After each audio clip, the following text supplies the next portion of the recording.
اعوذ باللہ من الشیطان الرجیم بسم اللہ الرحمن الرحیم سبحانک لا علم لنا الا ما علمتنا انک انت العلیم الحکیم رب اشرح لي صدری ویسر لي امری واحلل عقدۃ من لسانی یفقهوا قولی رب زدنی علما صدق اللہ العظیم۔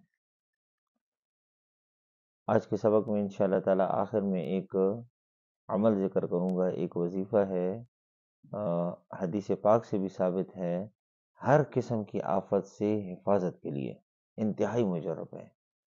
جیسے مثال آج کل لوگ پریشان ہیں نا، کسی کو مالی اعتبار سے پریشانی ہے، کسی کو بیماری کے اعتبار سے پریشانی ہے، مختلف پریشانیاں ہیں، تو ہر آفت سے نجات کا ایک بہترین وظیفہ وہ انشاءاللہ تعالی ویڈیو کے آخر میں آپ کو ذکر کروں گا۔ دنیا دار العمل ہے، اسی لیے کتابوں کے اندر آتا ہے الیوم یوم العمل ولا حساب وغدن حساب ولا عمل، کل حساب ہوگا عمل نہیں ہوگا۔ آج عمل کا دن ہے، اللہ نے موقع دیا ہوا ہے، دنیا کے اندر اللہ نے ایک موقع دیا ہوا ہے، تو آج حساب نہیں ہے۔ وغدن حساب ولا عمل، کل حساب ہوگا عمل نہیں ہوگا۔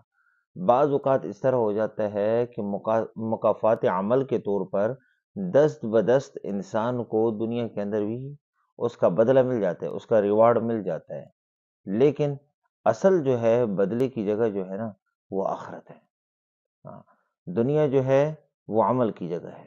دنیا کے اندر اگر انسان نے کوئی نیک عمل کیا ہے تو آخرت میں اس کا نیک بدلہ اس کو ملے گا۔ اگر دنیا کے اندر کوئی اس نے برا عمل کیا ہے تو اس کا بدلہ آخرت میں اس کو برا ملے گا۔ لیکن یہ جس طرح ایک جگہ ذکر کیا نا، ایک شاعر نے لکھا، عدل و انصاف فقط حشر پہ موقوف نہیں، عدل و انصاف فقط حشر پہ موقوف نہیں، زندگی خود بھی گناہوں کی سزا دیتی ہے۔ بعض اوقات زندگی کے اندر ہی انسان، دنیا کے اندر ہی کوئی ایک ایسا عمل کرتا ہے، دست بدست اس کو اس عمل کا بدلہ مل جاتا ہے۔ بعض اوقات انسان نے کوئی ایسی نیکی کی ہوتی ہے کہ اس کے اوپر کوئی حال، کوئی پریشانی اس نیکی کی وجہ سے وہ روک دی جاتی ہے۔ کوئی اس کے اوپر حال آ رہا ہوتا ہے، کوئی پریشانی آ رہی ہوتی ہے، لیکن اس کی نیکی اس کے کام آ جاتی ہے۔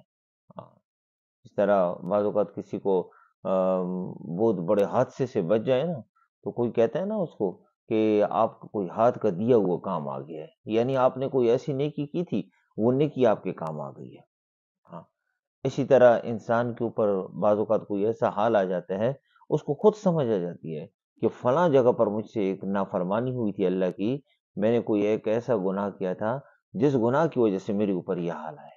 ہاں، تو انسان کے اوپر حالات جو آتے ہیں نا، تو انسان کے اپنے عمل کی وجہ سے ہوتے ہیں، انسان کے اپنے عمل کی وجہ سے۔ اس لیے فرمایا نا، ظہر الفساد فی البر والبحر بما کسبت ایدی الناس، خشکی اور تری میں جتنے بھی فساد ہیں انسان کے اپنے ہاتھ کی کمائی ہے۔ ہاں، اس لیے وہ کتابوں کے اندر لکھتے ہیں نا بزرگوں نے، دیکھیں بزرگوں کے جو اقوال ہیں نا ان کے اندر بھی بڑی عبرت ہے۔ تو بزرگوں نے لکھا ہے نا کہ گندم بوؤ گے تو گندم کاٹو گے، جو بوؤ گے تو جو ہی کاٹو گے۔ ہاں، کما تو دینو تو دانو، جیسا کرو گے ویسا بھرو گے۔ ہاں، اعمالکم عمالکم، تمہارے اعمال تمہارے حکمران ہیں۔ اگر تم نیک عمل کرو گے، نیک حکمران اللہ مسلط کرے گا، بھیجے گا، اور اگر برے عمل کرو گے تو اسی کی وجہ سے اللہ برے عمل بھیجے گا، برے حکمران بھیجے گا۔ ہاں، تو یہاں پر فرمایا بلا من کسب سیئۃ واحاطت به خطیئۃ فاولئک اصحاب النار هم فیہا خالدون۔ ہاں، کہ جس نے کوئی گناہ کیا اور اسے اس کے گناہ نے گھیر لیا، سو وہی دوزخ میں اور وہ اس میں ہمیشہ رہیں گے۔ یعنی اپنے اس گناہ کی وجہ سے ہاں وہ دوزخ کے اندر، اگر کلمہ پڑا ہوا ہے، کوئی ایسا گناہ کیا ہے کہ جس گناہ کی وجہ سے جہنم کے اندر گیا ہے، تو کلمے کی وجہ سے ایک نہ ایک دن نکلے گا، ہاں، لیکن اپنی گناہ کی سزا اس کو ملے گی۔ اس لیے فرمائے نا، ان اللہ لا یغفر ان یشرک بہ ویغفر ما دون ذلک لمن یشاء، شرک کیا، شرک کی معافی نہیں ہے، اس کے علاوہ اللہ جس کو چاہے معاف کر دے۔ ہاں، گناہ کیا ہے کوئی ایسا گناہ کیا ہے کہ جس گناہ کی وجہ سے اس کی سزا بھگتنی پڑے گی، تو سزا بھگت کر ایک نہ ایک دن جہنم سے نکلے گا۔ اور دوسرا آگے کیا فرمائے، دیکھیں قرآن کا ایک اسلوب ہے شروع سے آخر تک، جہاں پر نیک لوگوں کا ذکر ہے وہاں پر برے لوگوں کا بھی ذکر ہے، جہاں پر نیک لوگوں کے لیے اللہ رب العزت نے کوئی انعامات کا ذکر کیا ہے وہاں پر نافرمانوں کے لیے اللہ رب العزت نے عذاب کا بھی ذکر کیا ہے۔ قرآن کا ایک اسلوب ہے، ساتھ ساتھ میں چلتا ہے شروع سے آخر تک، الحمد سے لے کر والناس تک یہی ترتیب چلی آ رہی ہے، یہی ترتیب چلی آ رہی ہے۔ اور آگے کیا فرمائے، والذین آمنوا وعملوا الصالحات اولئک اصحاب الجنہ، اور جو ایمان والے ہیں، نیک اعمال کرنے والے ہیں، ان کے لیے وہ کیا ہیں، وہ جنتی ہیں، وہ جنت میں جائیں گے، ہم فیہا خالدون، اور اس جنت کے اندر ہمیشہ ہمیشہ رہیں گے۔ ایک مرتبہ اللہ جنت کے اندر داخل کر دے گا نا، پھر دوبارہ نکلنا نہیں ہے۔ ہاں، جنت کے اندر دخول ہو گیا، پھر نکلنا نہیں ہے۔ ہاں، ایک مرتبہ داخل ہوگی جنت کے اندر، یہ کیونکہ جنت جو ہے نا، یہ اللہ کا مہمان خانہ ہے، تو اللہ اپنی مہمان خانے کے اندر ایک مرتبہ داخل کر دے گا نا، پھر دوبارہ اللہ نہیں نکالے گا۔ ہاں، تو جنت جو ہے وہ اللہ کا مہمان خانہ ہے، تو اللہ رب العزت نے دنیا کے اندر موقع دیا ہے، یہ عمل کی جگہ ہے۔ ہاں، یہ عمل کی جگہ ہے۔ وغدن حساب ولا عمل، کل حساب ہوگا، عمل نہیں ہوگا۔ آج عمل ہے، عمل کی جگہ، عمل سے زندگی بنتی ہے، جنت بھی جہنم بھی، یہ خاکی اپنی فطرت میں نہ نوری ہے نہ ناری ہے۔ جیسا اس لیے کہتے ہیں نا، جیسا کرو گے ویسا کرو گے۔ ہاں، اگر نیک عمل کیا ہے تو اس کا نیک بدلہ ملے گا، برا عمل کیا ہے تو اس کا برا بدلہ ملے گا۔ ہاں، لیکن یہ ہے کہ اس دنیا کے اندر اللہ رب العزت نے موقع دیا ہوا ہے، یہ دنیا کی زندگی جو ہے یہ موقع بھی ہے اور ایک دھوکہ بھی ہے، تو اللہ نے یہ موقع دیا۔ اچھا، شروع میں جو آپ سے ذکر کی تھی کہ آپ کو ایک ایسا عمل ذکر کریں گے کہ ہر آفت، ہر مصیبت سے حفاظت کے لیے انتہائی مجرب عمل، حدیث پاک کے اندر بھی آتا ہے نا کہ جب انسان کسی کو کسی یعنی پریشانی کے اندر مبتلا دیکھے، کسی بیماری کے اندر مبتلا دیکھے، کسی حال کے اندر مبتلا دیکھے، تو یہ عمل کر لے، جب یہ عمل آپ کو بتا رہا ہوں، یہ عمل کر لے تو اس عمل کی وجہ سے موت تک اللہ رب العزت اس بندے کی حفاظت کرے گا، اس عمل سے اللہ اس کو بچائے گا۔ جیسے مثال کے طور پر ایک بندے کو دیکھ لیا نا کہ وہ کسی بیماری کے اندر مبتلا ہے، تو یہ دعا پڑھ لی، یہ دعا پڑھ لی، موت تک اس بیماری سے اللہ اس کو بچائے گا۔ اور اگر کسی بندے کو دیکھ لیا کہ قرضے کے اندر ڈوبا ہوا ہے، یہ دعا پڑھ لی اس کو دیکھ کر، اللہ رب العزت موت تک اس کو اس قرضے سے نجات عطا فرمائے گا۔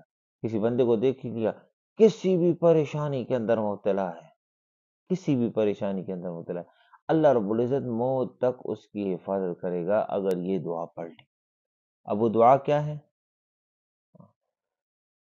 الحمد للہ الذی عافانی مما ابتلاک بہ وفضلنی علی کثیر ممن خلق تفضیلا، یہ دعا ہے کہ جو بندہ یہ دعا پڑھے گا، الحمد للہ الذی عافانی مما ابتلاک بہ وفضلنی علی کثیر ممن خلق تفضیلا، الحمد للہ الذی عافانی مما ابتلاک بہ وفضلنی علی کثیر ممن خلق تفضیلا۔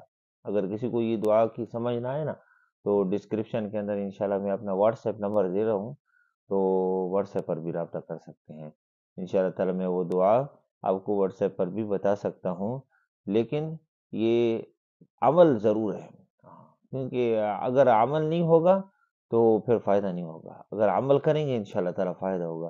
جس بندے کو جس مصیبت کے اندر مبتلا دیکھ لیا، اب اس وقت موقع پر یہ دعا پڑھ لی تو یقین کے ساتھ موت تک اللہ اس بندے کو اس مصیبت کے اندر، اس حال کے اندر، اس پریشانی کے اندر مبتلا نہیں کرے گا۔ الحمدللہ الذی عافانی مما ابتلاک بہ وفضلنی علی کثیر ممن خلق تفضیلا، یہ دعا پڑھنی۔ اللہ سے دعا ہے کہ اللہ رب العزت ہمیں یہ رمضان کا مبارک مہینہ ہے صحیح طریقے سے گزارنے کی توفیق عطا فرمائے، اور یہ مبارک گھڑیاں ہیں، ہاں، رحمتوں بھری گھڑیاں، برکتوں بھری گھڑیاں۔ رمضان کا اول حصہ جو ہے رحمت کا ہے، اور درمیانی حصہ مغفرت کا ہے، اور آخری حصہ آگ سے آزادی کا ہے، آگ سے خلاصی کا ہے۔ ہر شب میں، رمضان کی ہر شب میں 10 لاکھ لوگوں کے بارے میں یہ فیصلہ ہوتا ہے کہ یہ جہنم سے اللہ ان کو نجات عطا فرمائے گا۔ تو اللہ سے دعا ہے کہ اللہ رب العزت ہماری بھی حفاظت فرمائے۔ وما علینا الا البلاغ۔